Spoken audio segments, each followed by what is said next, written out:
This is our Forex blog for August 30th, 2012, and like we do every day in the Forex blog, we show the easiest ways to trade using our software, but there's a ton of easy ways to trade using our software. One of our systems is a three-step easy Forex system, which uses our currency meter here to identify which currencies are the strongest, which ones are the weakest, and then you just simply want to buy the strong versus the weak and the weak versus the strong. If you sort this, you can see the strong ones on the top, the dollar and the yen, the CAD are the strongest, then the pound, the Australian and the New Zealand are the weakest, followed by the euro. The New Zealand's going down against 100% of other currencies, the yen's going up against every currency. So obviously, when you find one that's weak on almost all time frames like the New Zealand and strong on all time frames like the yen, you want to sell the New Zealand yen. It's that simple. So first step, identify the best and most likely to continue to trend, because it doesn't matter what had happened 10 minutes ago, 30 minutes ago, hour, 2 hours, 5 hours ago. You can't make money on that.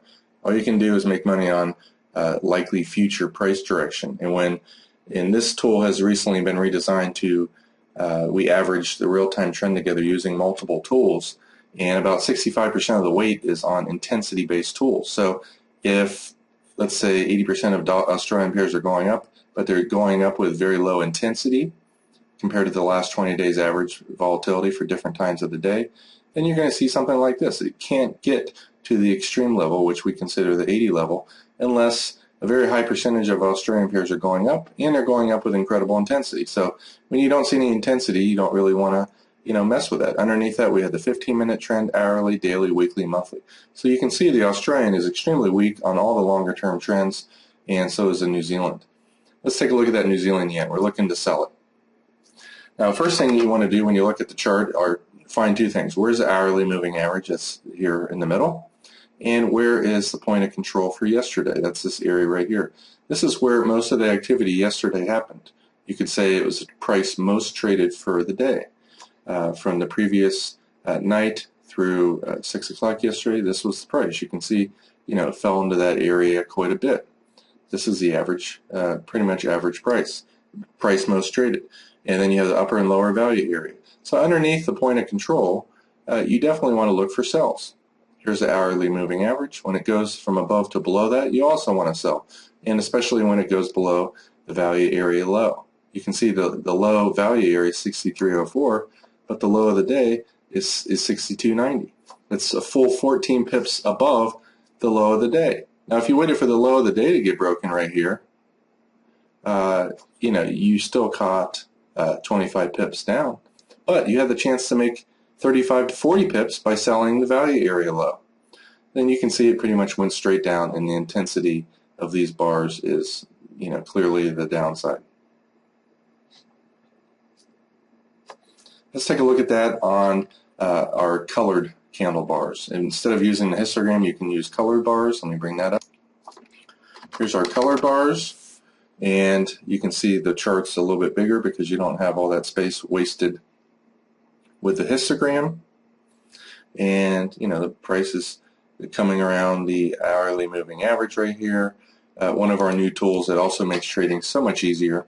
When you're underneath the previous day's point of control, the average price, the yellow area, you can also put on intraday point of control. Where was the average price for the previous hour? Or where was the price most traded? When this downloads tick data to calculate, underneath the yellow area for the previous hour, you want to look for sells. So it was above it, it broke down right here, you're short at 63.07, and whether you're a scalper and you got out with 5 or 6 pips, you shorted again here, made a few pips, shorted again here, and made 30 or so pips. And notice when it's underneath the value area, it just tends to continue down. The bars are dark red, you hang on to the trend. And you obviously want to, there's two ways to get into a trade once you identify a trend. You can wait, or actually multiple ways, but here's a few of them. When it breaks from above to below the value area of the previous hour, or you can use 4 hours. The second entry method is sideways rectangle pattern like this. I prefer 30 minutes to 2 hour rectangle, very small 15 pip or less range. This one has about 6 pip range, very low risk, high probability trade. And then the third option is a pullback. where it pulls back, 15 to 25 pips. This one pulled back about 18 pips. The bars go light green, dark green, light green. The upwards momentum is running out of steam. This bar goes red. It doesn't get any better trade that, when the bar's red and it breaks the low of the bar, you go short. You would have been short here at 72. You're up 10 pips so far. It is at the lower containment band. My Fibonacci profit target levels. It's not likely to go down much more. So, if you take this trade right here, take your 10 pips and be happy. By the way, 10 pips per day doubles your account every 2 months. That's 50 pips a week, 200 pips a month. Another way of trading is to use the new daily and weekly value area lines. You go into the quote sheet or hot list, put your symbols you want to watch, and you put on value area day and week. And then sort it by day, and you can see the dollar CAD's above yesterday's value area and above last week's. If it's also above the previous hours, you want to look to buy the dollar CAD. So let's find the dollar CAD and we'll bring that up. That's another easy way of trading. Here's the dollar CAD. You can see it's above the hourly moving average, which is a good filter. So you would have went long right here when it went from underneath to above the previous hour's value area, 9,900. You can see it went up to 99.21. You made 20 pips. And remember, the upper containment bands tend to be the end of the move. So don't get greedy. You got a little bit of a pullback. If you went long right here, you would have lost 5 or 6 pips. All right, so you made 20, you lost 6. You went long right here. And I always, when I'm scalping, and especially with the dollar CAD, dollar Swiss, don't move too many pips per day. You can't afford to, lose more than 5 or 6 pips in these. So this one kind of, when it went above here, if you're watching this live, you might have been long here at 13 or 14. Your stop's right here. It's going up. The bars are not getting darker. So more than likely, I would move my stop right underneath the value area here, because typically when they work, the price never comes back. And when they don't work, and especially when the bars don't get dark green, it's unfortunately a trade that's not taking off. And another reason why this trade was less good than the one before it is the key to trading is small losses, big wins. You want to take trades, this one earlier in the day, it could find resistance at the 10-day moving average, but it didn't before, it went above it. The next resistance area is up here at the 20-day moving average at 19. You buy this at the whole number right here, and you have a good chance of making 15 pips, 15 to 19 pips. That is many multiples of what your risk is. Whereas this trade right here, and here, your next profit target's right here, and at the previous swing high, you're going to risk, 5 or 6 or 10 pips to make 8 pips. That doesn't make any sense. So, this is a low odds trade because it's right near the double top. Double tops are frequently the end of the move. A lot of times currencies go up, they double top, they either reverse or they try in the third time it breaks through. Everyone who sold here and here, if it comes back up again, they don't expect, the triple tops almost never happen. The third time up, the market almost always goes through. That's a little secret I'll share with you. So, the first time up, this is a lower odds trade because double tops stop moves all the time. People love shorting double tops just because they work. And taking a trade where your risk is greater than what your likely return is not a smart thing. But if you would have taken this trade here at 14, it goes up, the bars don't get green, comes back down, you lost 4 or 5 pips. Who cares? Even if you did take it. Now it's coming back down, there's dark green or dark red, so it's extremely weak.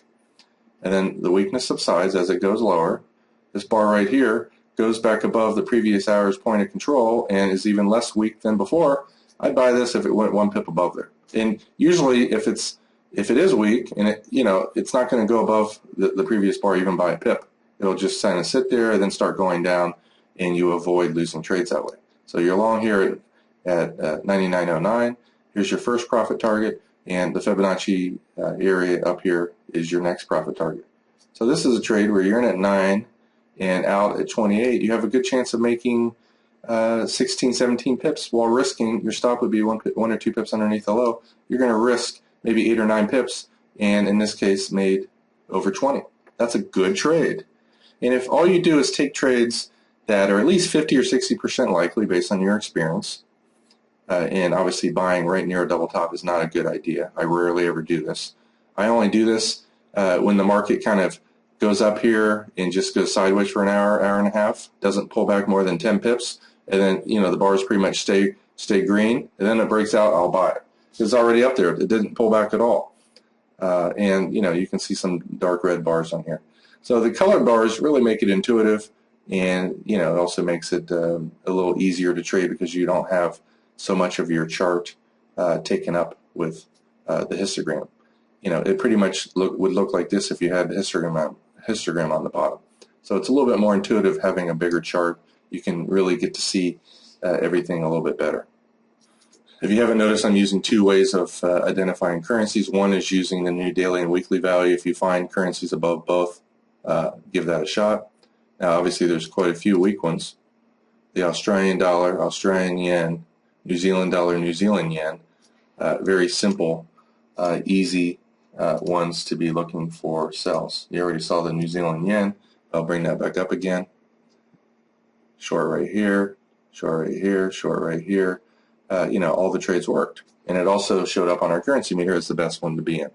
So those are two easy ways to trade. Let me see if I have any other currencies up here.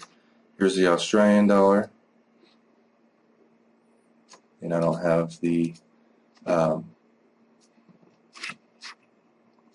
intraday value areas on here, so we'll put them on.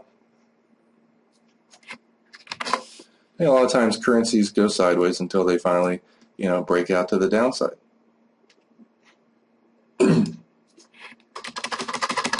Okay, so I prefer to get short after a little bit of a pullback. But let's say last night you shorted right here, your stop's above here, it's kind of going sideways. It starts to go back down. You start moving your stop down. You probably could have got out of this trade with 1 or 2 pip loss, maybe even break even.